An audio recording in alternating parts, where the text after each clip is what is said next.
For the first time since 1998, the San Francisco Dons are going dancing. They're heading to the NCAA tournament, and they will take on a team that has just 2 losses in Murray State. The Racers and the Dons getting together for the NCAA tournament later this week in Indianapolis, and we're joined by TODD GOLDEN, the head coach of the Dons right now. And Todd, you were sitting and waiting.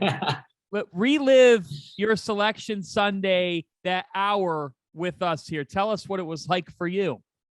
It started, when I woke up, checked our bracket matrix, one of my favorite sites over the last week and a half of the tournament, and saw we were in 100 out of 100. And I'll tell you what, that made me feel really good. Going into my Sunday morning routine, got to take my son to his flag football game, got to do a couple things.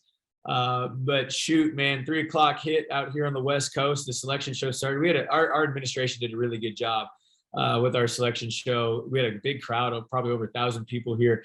And, then they started the bracket reveal, and we were sitting there, and then the West was first, and we weren't in the West.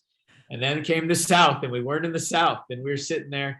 Oh, it's okay. We'll probably be in the 8-9 here. Nope, we weren't. And then 7-10 in the third, same deal. And so we got a little nervous heading into the fourth quadrant, or however you want to, describe it. And when we were in that 8-9 game, John, I'm going to be honest, I was getting a little nervous that maybe even with 100% in the bracket matrix that we might get left out, especially because A&M played so well over the past week. We thought they were going to be slid in there somewhere. And then Murray got the auto with the 7 seed, and we were looking at that 10, like time just kind of stood still there for a moment. But when we saw San Francisco come across, it was a pretty jovial moment, and, just a great moment for our program. Why has this team been the one to make history?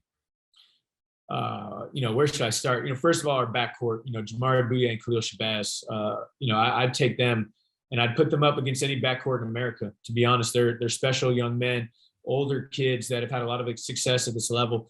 Jamari is going to probably get drafted here in a couple months. Khalil is a guy that's played insanely well over the last 2 months of the season.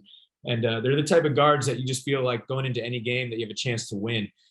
When you pair that with our front court, Yayan Sosky, Pat Tape, even Vova Markovetsky's played really well for us over the past couple weeks, and we can really shoot it on the perimeter.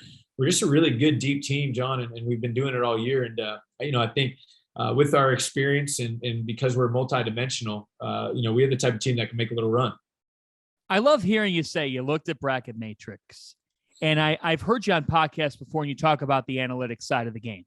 Yeah. And you're 21 in Ken Pom.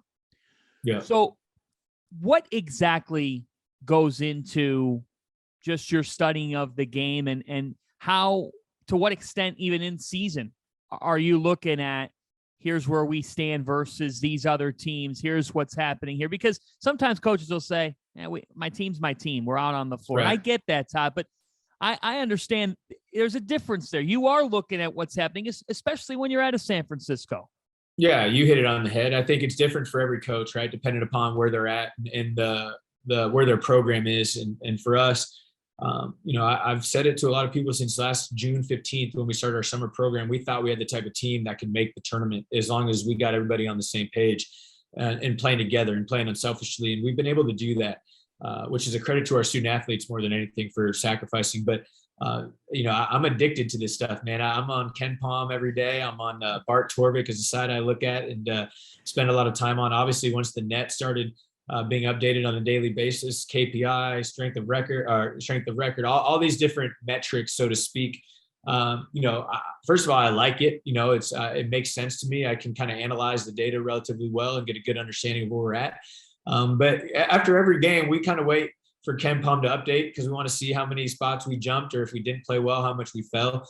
And, it's just really, the way I describe it to people is like, we just kind of, myself, Jonathan Sapphire, some of the other coaches on my staff, just kind of view the game through an analytical lens. And it's not, we're not cut and dry. Everything we do is analytically based, but just the way we kind of view things and evaluate things and come to different decisions. Generally speaking, there's an analytical element to it, and it kind of drives who we are in our program a little bit. I don't know if America always knows this. The whole schedule of this week.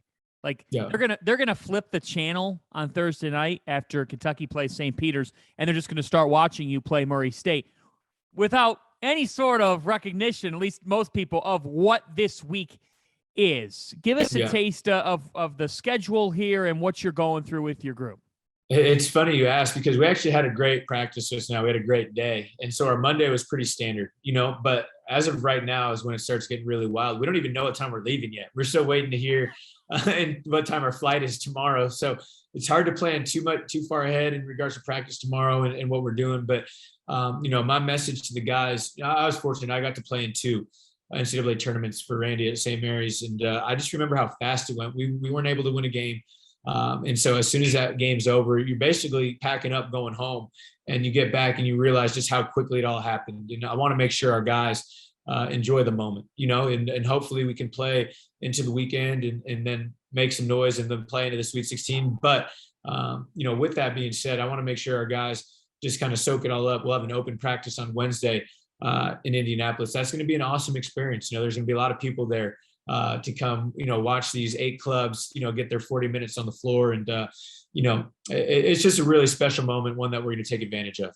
March is a time for the great story, and TODD GOLDEN, you have led a great story this time of year. We look forward to seeing San Francisco and Murray State later this week.